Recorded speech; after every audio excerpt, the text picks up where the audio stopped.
Hello, this is Chris Heasley with the Chris Heasley Radio Show. Just 4 short years ago, he was called King KP George. KP George, the king of Fort Bend County. He had the ability that with the swipe of a pen, he could shut down local businesses. He could shut down your business. He could shut down his political opponents' businesses. He could shut down local businesses, the locally owned small businesses of Fort Bend County, while keeping the big box retailers going. In the globalist agenda, he nailed it. He nailed it. Subvert the rights of the locals, prop up the rights of the wealthy. King KP George. At his own discretion, he shut down local businesses, a power that no elected official before him could ever dream of. He was King KP George. He was forcing masks on the faces of local children, on the faces of your child. He would decide, not you, whether your child would wear a mask in the schools. He had no jurisdiction over the schools, yet he forced your kids to wear a mask. He was King KP George. He was setting the environment for the vaccines, for the left's precious vaccines, that questionable substance that would be injected in your body. He was King KP George. He was Teflon. He was untouchable. He was serving the interests of the globalist agenda with perfection. He was King KP George. He was implementing a propaganda campaign where the citizens of Fort Bend were being characterized as the new terrorists. Our Muslim community could take a breath and they could step aside for the time being, because the new bad guy would become the local people of Fort Bend. This obscene characterization of our people was being placed on the people of Fort Bend.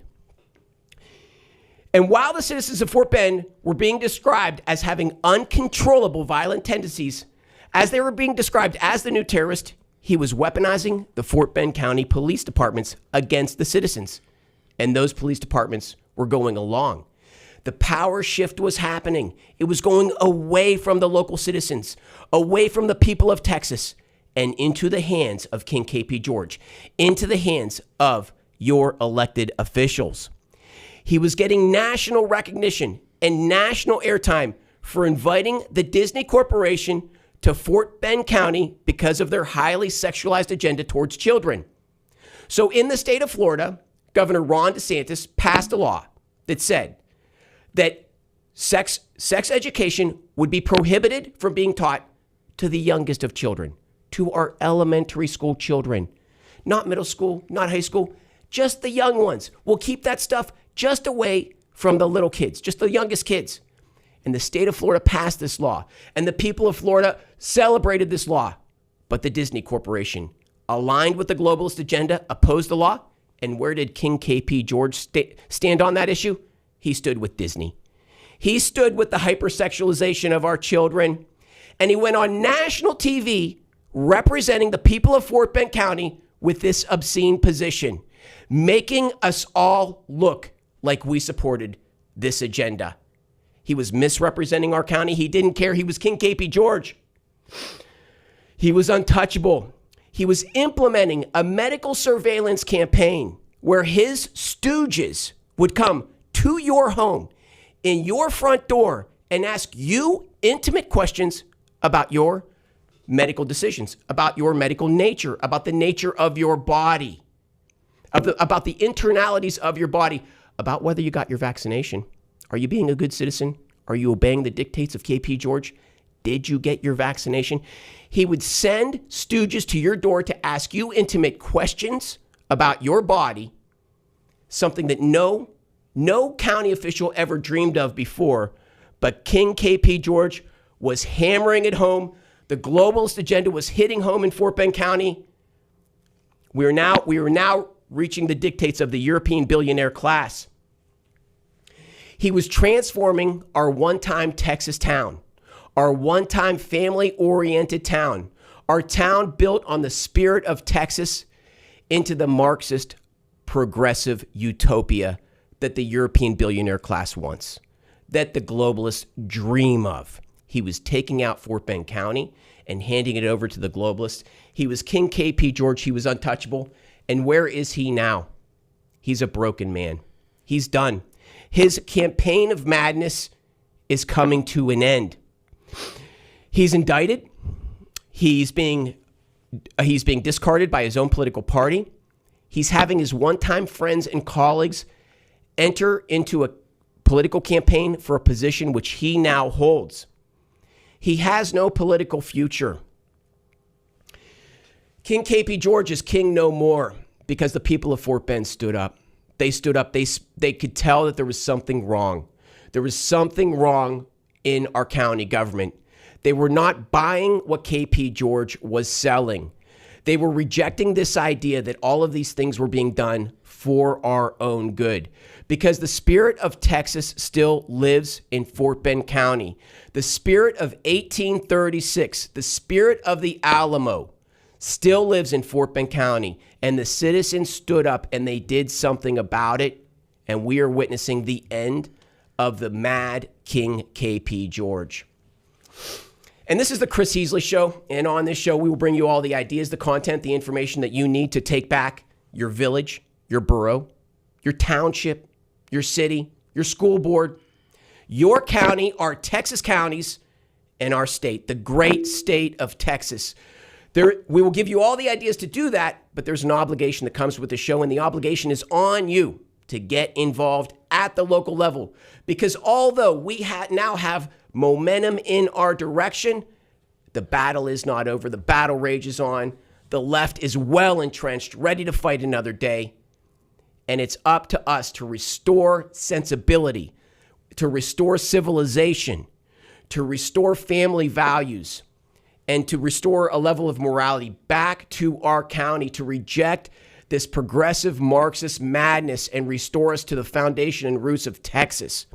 And it's on you to get that done. And should you choose to join this endeavor, you will have joined something that's one of the greatest movements in the history of the United States of America. And so I wanted to cover that one. That's just one example of county officials gone mad in Fort Bend County. But now what we're going to do, we're going to go over another raging issue at the school boards happening right now, happening on your watch. And this is the issue of VOCA. VOCA, and I don't know what that stands for. Victims of Crime Act, I believe is what it is. And what it does is what I'm going to do right now is I'm going to read a text that I received from a parent who attempts to describe what VOCA is. And here's what the parent says. The parent says, "The devil is in the details on VOCA. If the parent is the abuser, that limits parental rights. What happens if an employee or a therapist define a parent refusing to comply with their child's trans name pronouns? Is that child abuse? I do not trust Fort Bend ISD employees on trans issues." And that's unquote. That's a parent in Fort Bend County texting me about what is VOCA. And so and there's a raging debate about what VOCA really is. And there's two sides to this debate. And on one side, as I understand it, what VOCA does is it shifts the authority of the child from the parent and from police officials over to school administrators if a child is deemed to be abused, okay? And so if that child is deemed to be abused, as I understand it, at that point in time, the child then the school does not need to notify the parents, and the school can begin therapies on the child. And what the concern is amongst Fort Bend County parents is that the hypersexualized agenda of the left, that they intend to hijack this and begin coaching kids to claim victimhood and then begin the transition of their sexual nature, right? Now that's one perspective on what VOCA is. I'm going to give it an opposing perspective because I have not gotten it figured out yet entirely, because there's someone who objects to that description. But I'm going to go on. I ask this parent, I say, if the child is being abused by the parent, then the parent would be arrested. So your point is moot because the parent loses rights anyways upon arrest. And here's what this parent says. VOCA does not require an actual crime. I say this. So how do you determine if a child's a victim? And this parent says, self-determined or FBISD defines it. Okay, so this is the question. Is that what VOCA is? Because essentially what we're seeing here, what the concern about VOCA is that what the school board is doing is the school board is shifting rights away from the parent over to school officials in KP George fashion. They're doing it, right? And this came to a formal vote in Fort Bend schools. Okay, I'm going to tell you who voted against VOCA. So the school board members that voted against VOCA were Sonia Jones, Adam Schoof, and David Hamilton. All voted against VOCA. And they voted for parents to retain rights over their child.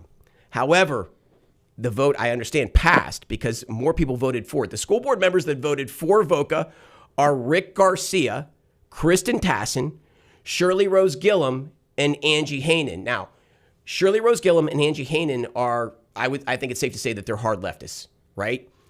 But Rick Garcia and Kristen Tassin describe themselves as conservatives, as I understand it.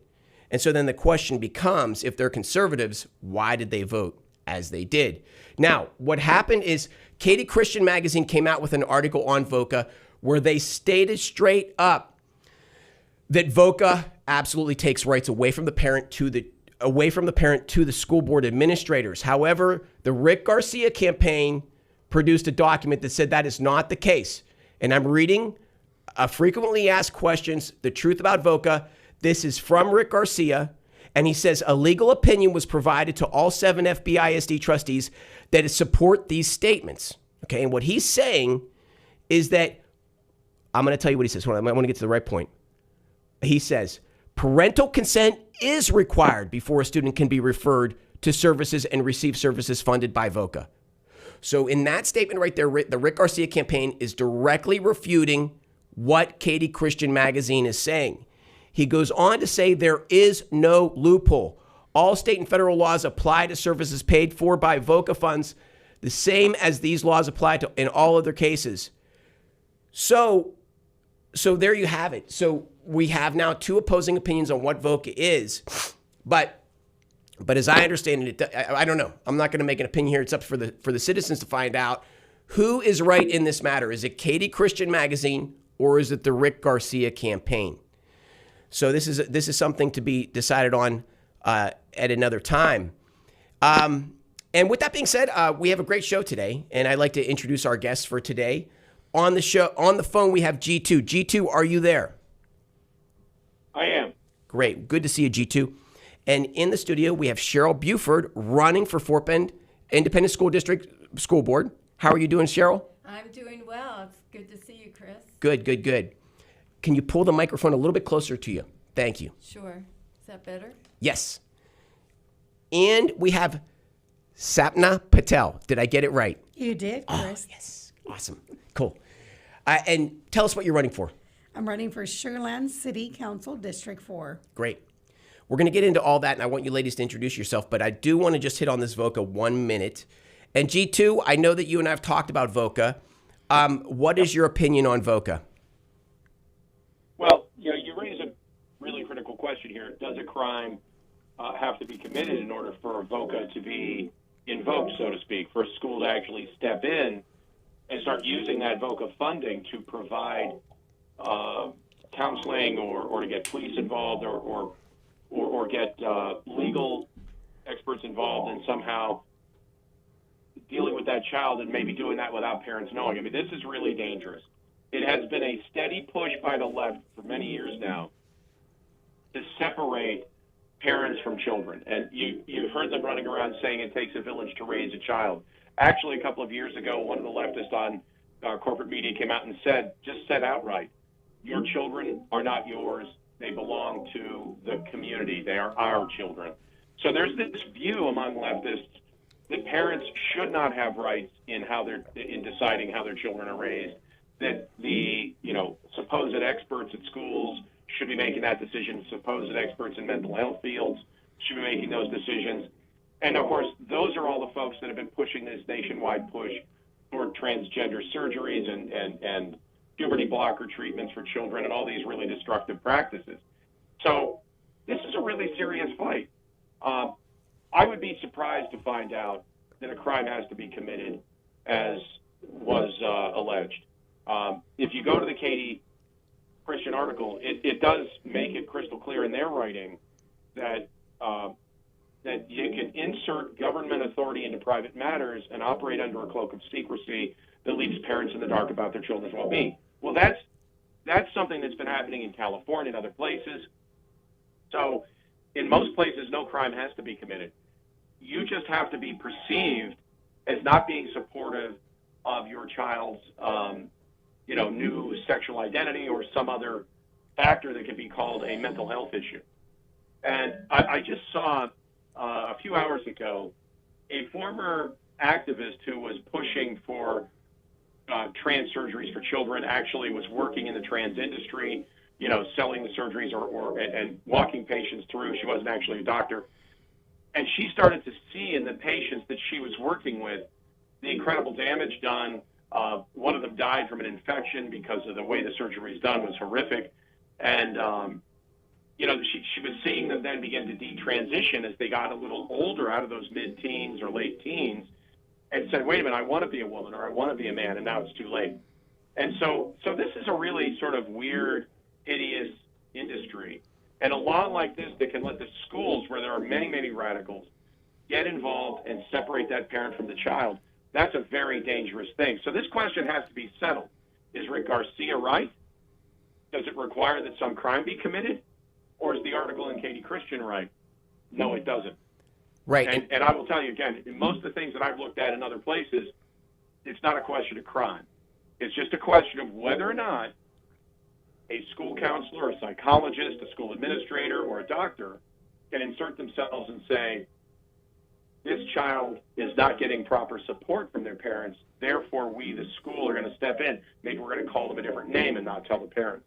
Teachers have been fired for notifying parents that schools were dealing with their child under a different name and under an assumed different gender than the gender their parents believe their child to be.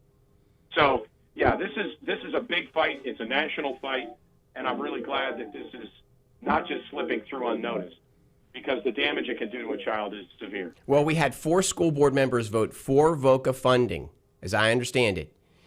And if they're saying, hey, I got bad legal advice or whatever, I don't think that cuts it. We are now, 48 months into fighting the sexual agenda in our schools, and the idea that somebody wouldn't know or got a bad legal opinion is not going to cut it at this point, right? If you voted that way, we know where you stand, okay? And so I really think that this is a trend that has to stop because, how egregious that the school board would decide that the school board would essentially be now deciding things, removing parental rights from parents over children. It's absurd. It is this narcissist, egotistical thing that happens in elected officials, and it will never stop because the next step will be for the school board to be lobbying to be able to remove the child from the home. And then they actually become a policing authority. And we just need to return our schools back to community. We need to have a good working relationship with our schools again. And I think that anyone who's promoting the sexual agenda needs to be confronted on this topic. And with that being said, I would like to move on to some local races that we have here in Fort Bend County. I want to thank the ladies for patiently waiting through our opening monologue. There are just some pressing issues that we had to address. And with that being said, I'd like... I'll hand the ball off to Cheryl first. Cheryl, thank you again for being... And Cheryl's stepping up, right? She's going for Fort Bend School Board, I think, for all the right reasons. So, Cheryl, tell us about yourself and why you're running for school board. Okay. Well, to begin with, I'm running for position 7. And when you go to vote, I will be the 3rd name on the ballot. Best for last, right? So, traditionally... people have moved to Fort Bend County for the schools. And unfortunately, for that to continue, Fort Bend ISD needs to regain its A rating. Right now, it's rated as a C district. There are important changes that are happening right now, but the bottom line, it's a C-rated school. And so we need strong leadership on the board to support Superintendent Mark Smith so that those reforms continue and we get back to being an A-rated district. Okay, so what do you? Okay, I heard you say we want to support Superintendent Mark Smith, and he's been getting very good reviews. I've only heard good reviews about him. What would you say are the issues that caused it? It has would you say a C rating right now? Yes. Why is it C rating? Why is that happening? Well, there's several issues. In fact, we were on the verge of being taken over by the TEA, the state of Texas, just like Houston ISD. And there are issues with student achievement. We're subpar on student achievement. That's turning around, but that has been an issue. The main concern, though, has been the backlog of special education evaluations and reevaluations. So there was 2,000 children on a waiting list to be evaluated. So they weren't getting services. They weren't even being evaluated for the services that they needed.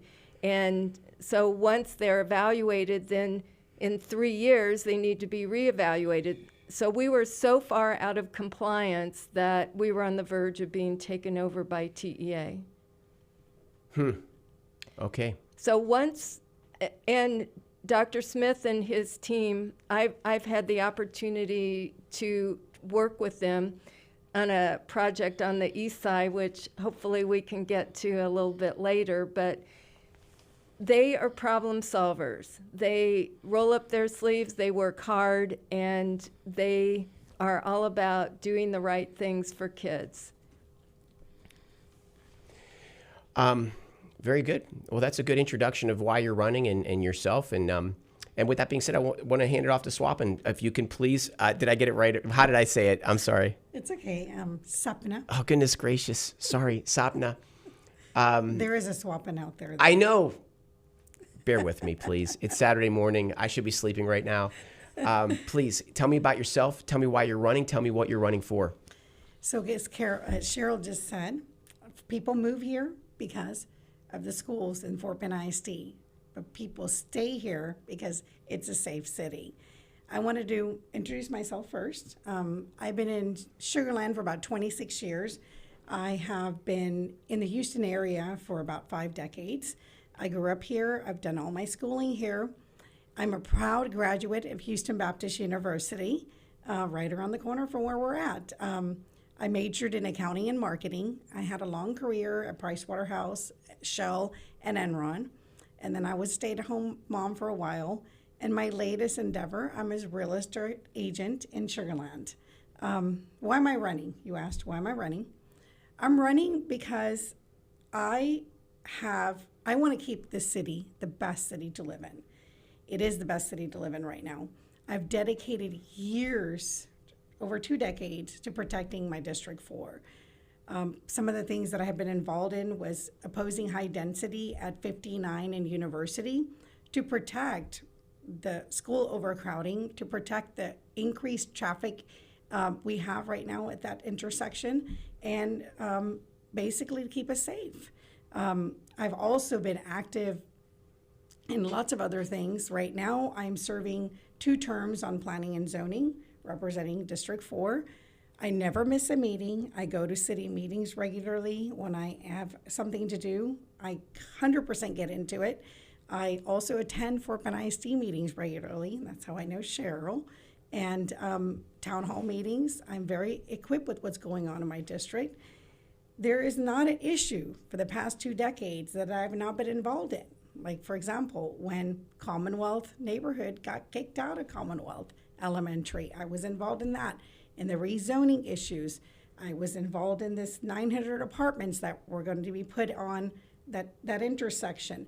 I was on the Sugar Land planning, the district, whenever we annexed Greatwood and New Territory, there was a redistricting committee.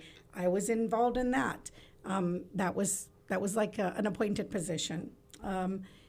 Why am I running? Because this is the natural next step to my commitment to District 4 and making it the best city to live in and keeping it that way. Very good. Very good. You know, one of the things that really concerns me about the school board and the city of Sugar Land is the finances. And I know that there's been a number of bonds that have been passed or proposed. Can we get a rundown on what is the financial status of these two institutions, the city of Sugar Land, the school? I'm going to open it up to the ladies. Who would like to take a swing at that first?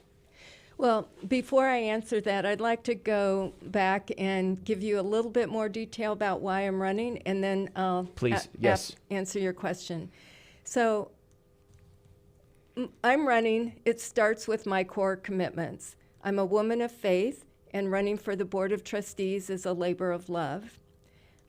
I feel a sense of calling that to help all students reach their potential, and I am driven by results. Results matter.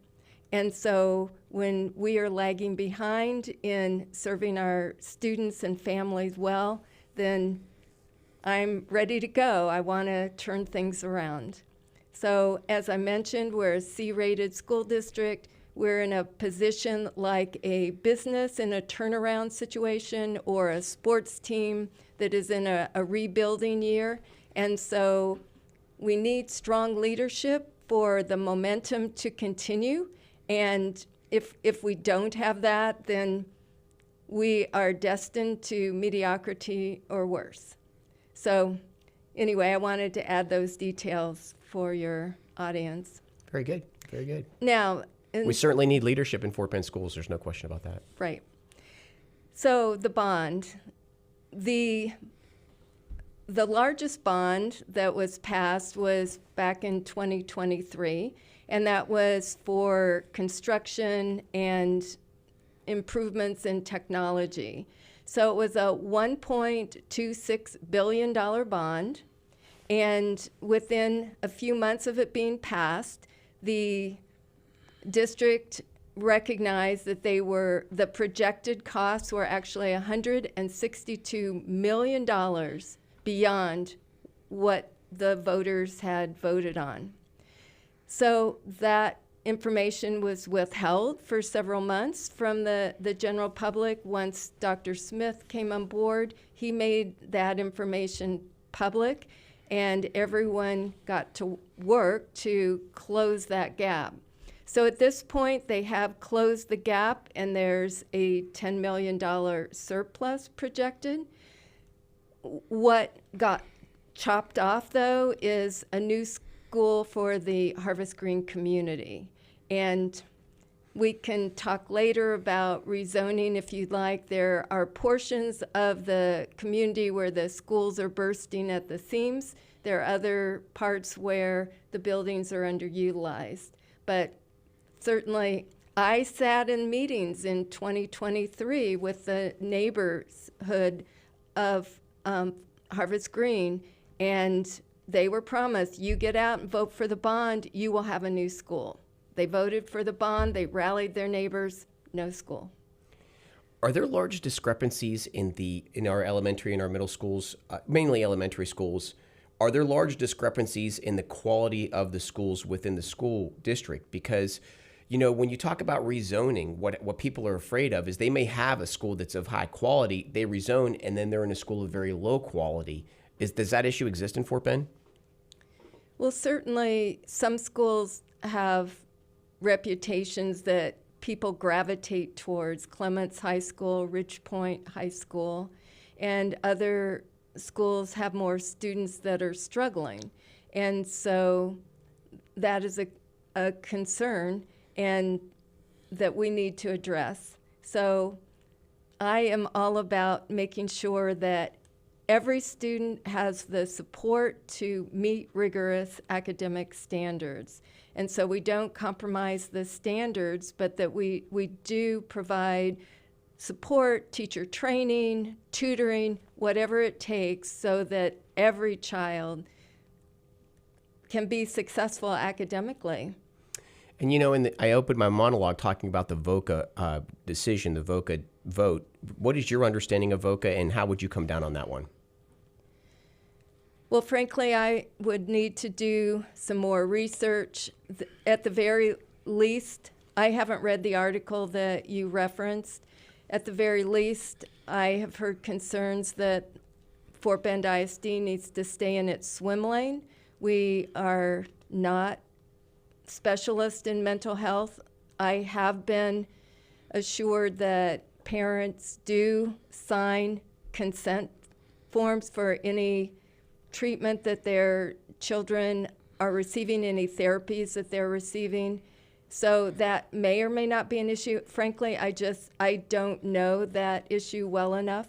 But there is a concern that when the school district refers students to a counseling center, that it's like we're vouching for that counseling center, and we should stay in our swim lane to educate kids. There you go. Yeah. So G2, I know you have a strong financial background, and Cheryl brought up some of these numbers on the bonds, on the deficit in our budgets. Do you have any questions for Cheryl on the financing of Fort Bend schools? So how is Fort Bend planning to plug the gap right now? So what is the deficit that Fort Bend Independent School District is facing right now? Well, there's a projection for the operating budget that somewhere between $16 to $24 million, and that the difference depends on whether we offer teachers 2% raises. So if we don't offer raises, they would get their step increase. I don't know if you know how teachers' salaries work. There's steps and lanes, but steps mean that every year of service you get a small pay increase, but whether we increase their teacher salaries beyond what they would normally get with a step or a lane, you move over to a new lane when you get a master's degree or PhD or higher levels of training. So I find it, I've always found it interesting that people are paid to go to school longer and not actually to achieve anything. You know, it's sort of an interesting idea that if I just go sit in class for a while, I'll get paid more. But that's a separate discussion. So you're saying that if they get the raises that are sort of customary baked in, that $16 million goes up, it'll increase to what, $24.5 million? no, I think the normal increase that they would get because they are increasing their years of service by 1 year, that is already figured in. So then we would be at $16 million shortfall. If on top of their year of service increase, then the district gives an additional 2%, that's when we would be at a $24 million increase. So if you're doing that, then obviously something else has to be cut. And I'm wondering, where are the real increases in spending in the school system? I went through Fort Bend's financial numbers, I don't know, a few months, but at the beginning of the school year. And We have some sort of construction going on in the building. I to apologize. plug this somehow. Are they going to cut back on administrative positions, which have been growing in most school systems, to create the cash to fund this? Or are they going to go and demand more taxes? Or do you think they could do it with a bond? Well, there is some pending legislation that would increase teacher salaries from the state level, and so that would take some pressure off Fort Bend ISD if that passes. So that would help. If you look at teacher salaries, they have not kept pace with inflation, and like a family budget, I do think that we need to prioritize providing for our teachers and our paraprofessionals. They are the people on the front line that are serving our students. And so, you know, like a family, you prioritize what's important and you have to make cuts other places. And so let me take a step back. 48% of the total personnel in the district are teachers. If you add the paraprofessionals, if memory serves me correctly, it's more like 59, maybe 60% of the personnel are, lumped into that category. So we certainly have a lot of people that work for the school district that aren't in the classroom.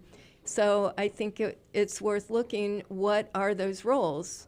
We need bus drivers, so we're not going to eliminate bus drivers or cafeteria workers, et cetera. So obviously there are essential services that we need besides teachers and paraprofessionals. There's support aides, but I think that's worth reviewing. The size of our teachers, staff, and all of these other employees has grown much faster than the number of students we're serving. Well, I want to shift it over here to SEPNA for a minute. So again, I appreciate, want to hear, we were discussing bonds in the city of Sugar Land. Can you tell us what the status is of the financial status of Sugar Land, the city of Sugar Land? Okay, so just this past November, we did pass 4 propositions on the bond. I'll touch on some of the bigger ones. One was the drainage issues, like on Austin Parkway West, McAllister and Chatham, which is in Telfair, and that was about $35 million. Those modifications will be happening hopefully when I'm on city council. And another one that was one of my favorites was the pet shelter. The initial bond was in 2019 at like $6 million, and that wasn't enough because of all the changes that happened after pandemic, that an additional $12 million was approved in this last bond, and that pet shelter will be coming and probably completed within the next 3 years, right where on 90, where that there's like a discount tire right there, right near there, and that includes the building, even space for a vet later on. So I think the residents of Sugar Land are very excited about this. This is something they've been waiting on for quite a while. And the other 2, there was one about sidewalks. We annexed new territory. We annexed Greatwood, older communities, where the sidewalk funds needed to be replenished. And the last one was, probably the largest one, was public safety. They're going to modify the courthouse, the police station, and then also make a training facility for the police, and also other surrounding places that could use this. So it passed unanimously, and of course I'm very excited because those are important and for the lifestyle and what our citizens are used to, and that will be continuing with when I'm on city council. So you said you worked for Pricewaterhouse? Yeah. Are you a CPA? I'm not a CPA. I don't practice anymore. That was a long time ago. That's But were you one at one time? No, Okay. I was not. No. Okay. I was an oil and gas accountant. I was Okay. an auditor with Pricewaterhouse. Oh, okay. Yeah. And so that sort of gives you the ability to review these numbers a little bit more Correct. thoroughly. Yes. When I was at Enron, I did capital projects. I was in planning. And so this is very familiar to me. This is a very important subject because, we always hear people talking about, our taxes are high. But it's really our assessed values that are high, and that goes back to Fort Bend County. That's what's really increased. And these projects are very important. So I'm very happy that everything passed without, in this economy. And, it was surprising, which is great. Good. G2, do you have any questions for SEPNA? Well, I just thinking about being in capital projects dealing with oil and gas, that had to be fascinating because there is you must have been involved during a total transition of technology in our drilling tools and practices to extract oil and gas. Just must have been a fascinating journey. It was. I feel like the journey that I've had has kind of led me to this. This, like I was saying, this is a natural next step. City of Sugar Land is very important to me. I love this city, and that's where my passion and all the time that I've been spending. Anytime there's anything going on, I like to be involved. and I want to make sure the residents stay involved and there's transparency in getting the messages out. And I think that is one item we can improve on always, keeping the residents included, especially when it comes to money. And I hope when I am there that City of Sugar Land does a wonderful job. If you go look at the website, there's a bond tracker, right? And you can track what's going on, but sometimes people don't know it's there. So they, kind of ask questions like, where's the money going? What's happening? But they do a wonderful job on their website. If you want to know where the bond is going, you can go out there. And I would like to have more information sent out there so we can educate the public. So there's, there's transparency. They know what's happening, and I think that they do a great job of putting it out there, but sometimes not a great job of letting people know it's there. Right.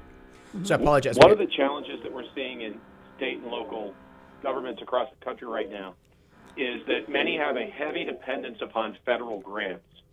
And those grants are potentially now at risk. Often what we've seen, I've looked at some state and county and local organizations, and I've seen that the federal grants sometimes go direct, sometimes go to the state and get washed through to a county. A lot of these organizations have sub-grantees who they pass that money off to. And I looked at a county just a couple of days ago where 44% of their county revenue was actually grants. Only 33% was covered with property taxes, which is their form of income, of revenue from taxpayers. Of course, taxpayers have no idea that they're only paying one-third the cost for the government that is, controlling them. I wouldn't say serving them. I'd say controlling them. I don't think it's a particularly great relationship with the taxpayers. But this money that's coming in is going out. And to your point, citizens have no idea how their local and state governments are funded. Is that something that you think could be a problem here? Is there a heavy dependence on grants, and is there a risk that those could go away? I think first, yes, I would have to research that subject to answer that properly, but I would think that one of the most problems, I wouldn't say problem, but I think the one we need to address, Sugar Land is very self-sufficient, right? But what I notice is Sugar Land, Fort Bend County gets 20% of our taxes. But if you look, we only get 5% back because of all the shared services. So I don't think sometimes the citizens understand that the taxes that go to Fort Bend County, KP George, some of those projects, are in the ETJ. And so we have our commissioner, Andy Myers, and I know he's going to do a great job of improving that number. And while I'm on city council, I support that. There are projects we can do together, and the money comes back to Sugar Land and not necessarily to all the ETJs that we're not involved with. So, ladies, we're in the last part of our interview here, and I just want to open it up. Feel free, anyone can talk, and you ask questions amongst yourself. But one of the things I think that's on the mind of everybody is safety, and what we see coming from Houston as it's sort of that that criminal element seems to be coming south. It's like it's almost following 59 south. And I live right there. I live right on the border of Fort Bend County and Harris County. And the vagrants, the homelessness, it's pretty obvious near my home, within a quarter mile, and people don't feel comfortable driving on West Belfort or going to the shopping plazas in West Belfort. So that criminal element, that criminal element is shifting southward towards Fort Bend County. How do you see it affecting the institutions that you're running to represent? You want me to start? It's up to you. I'm happy to start. Well, that is one area where I think Fort Bend ISD does a superb job. They have monthly audits, and at random they will go to a building to see how easy it is to get in. And there are many months where they get a totally clean audit. There aren't any ways that intruders can get into the building.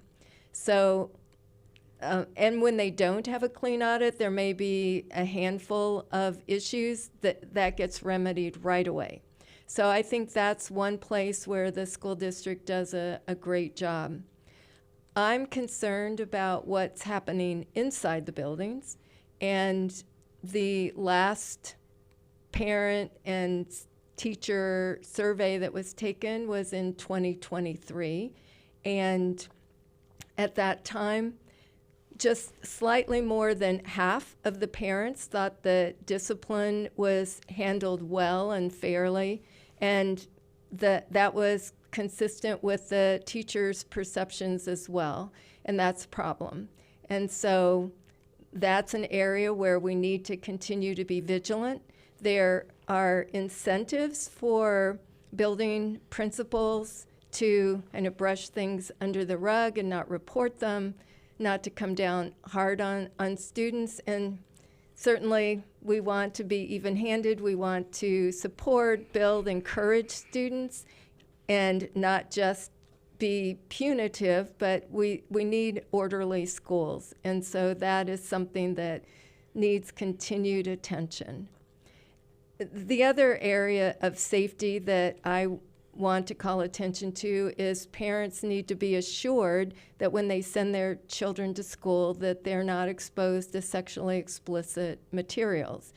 And I'm running for David Hamilton's seat because David decided not to run for re-election. He recruited me to run for the seat he now holds. He's been a champion on this issue, and so I changed the policy, which makes it establishes criteria, what is pornography, what isn't, and it makes it easier to remove materials quickly. And I think that is one area across the nation where no matter what else we disagree on, parents want to protect the innocence of their children. Mm-hmm. Yeah, I mean, no parent wants those materials exposed to their children. Who had the bright idea to put that stuff in our schools? Clearly, it's somebody with malintent. David did an incredible job exposing that. He was attacked considerably for his stance on that position. And, you know, you're stepping into some big shoes there because if you hold that position as forcefully as he did, you will also be attacked. Are you ready for that? I'm ready. My personality is different than David's. He's a former athlete, college athlete, and so, you know, he likes the head-on-head competition. I tend to be a bit more soft-spoken, but on the inside, I'm just as fierce and will stand on principle. Yeah, and I think that one of the reasons, I mean, so answering the question about safety, you know, what we kind of concluded is that the school is policed well. But the issue is the growing environment around the school. Yes, when you're on that campus, the children are safe. The police are armed, they're at their stations, they're patrolling, they're monitoring, all of those things, ensuring the safety of the schools. But they're doing that while our environments are sinking, while the neighborhoods surrounding the schools are going increasingly downward. And that is largely, I think, because of this removal of our moral foundation and these new insidious progressive Marxist ideas being placed in the minds of our society. And I think that's the bigger issue.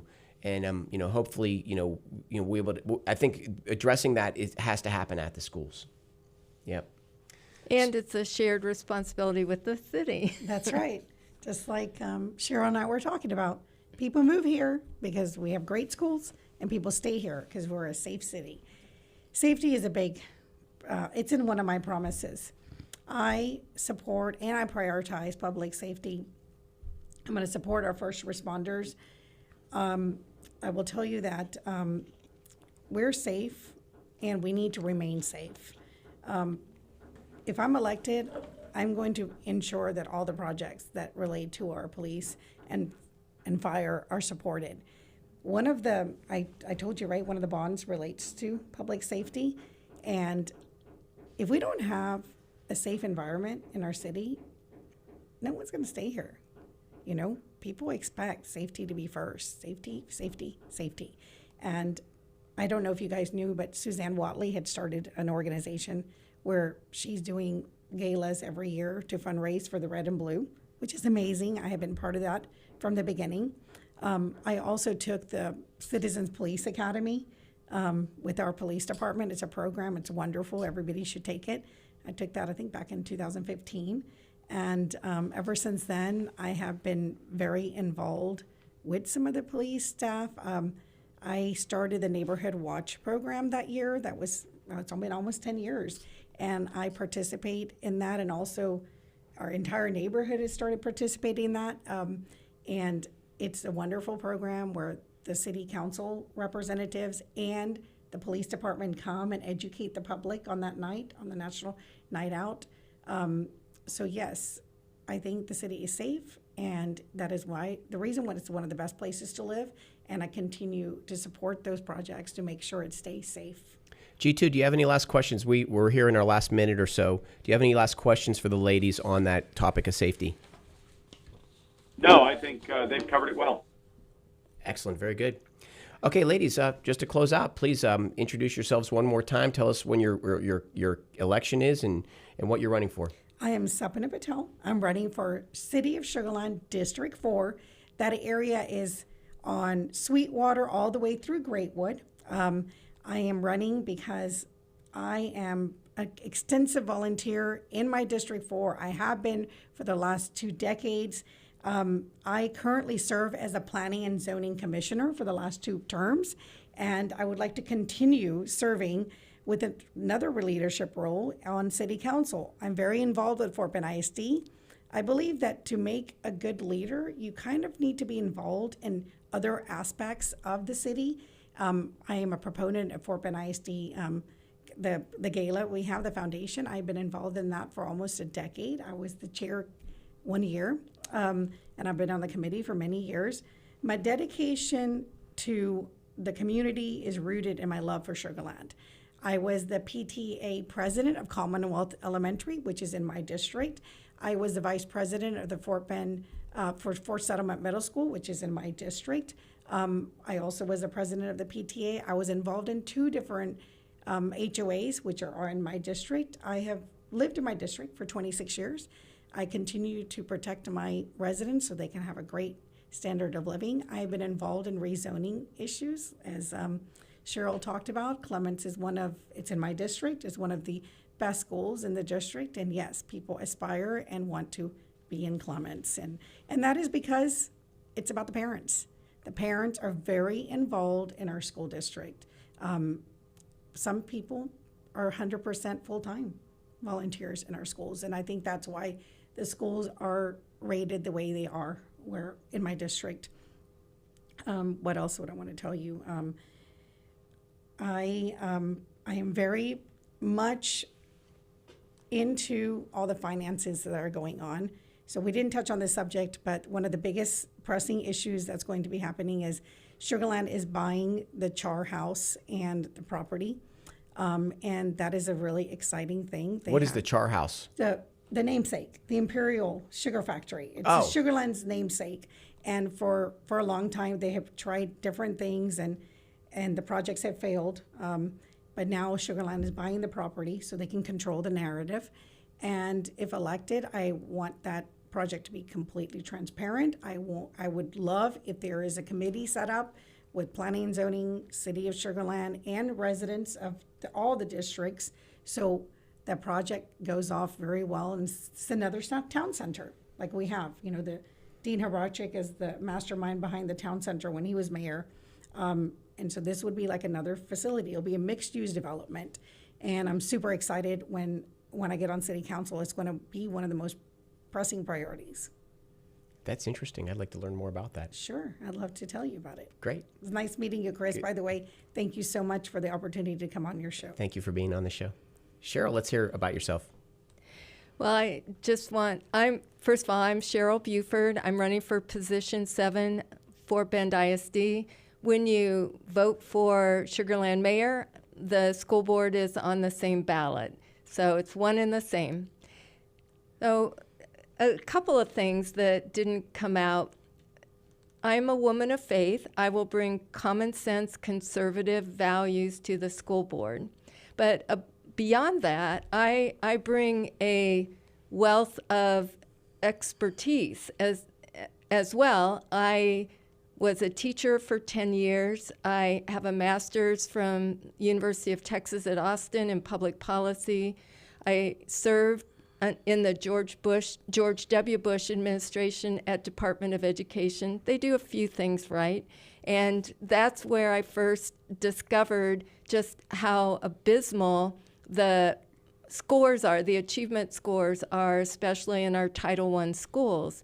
And that has haunted me for 20 years. Now I have an opportunity to do something about that. I've been working as a community member, doing a variety of things. Right now, I tutor at one of the lowest performing elementary schools in the district, and there are citizens there that have been laboring for years to lift the achievement scores in our lowest performing schools. And with this superintendent and his senior leadership team, there's some very exciting developments that I've been able to be a part of so that in every school, students are able to reach their full potential.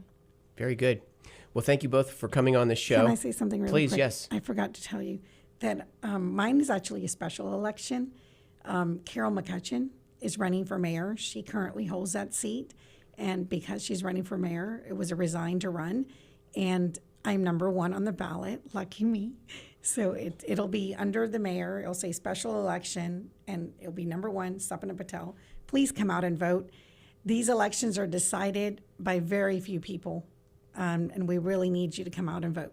We do, absolutely. Very good. Thank you both for being on the show. Thank you for having us. And this is Chris Heasley with the Chris Heasley Radio Show. Tune in next Saturday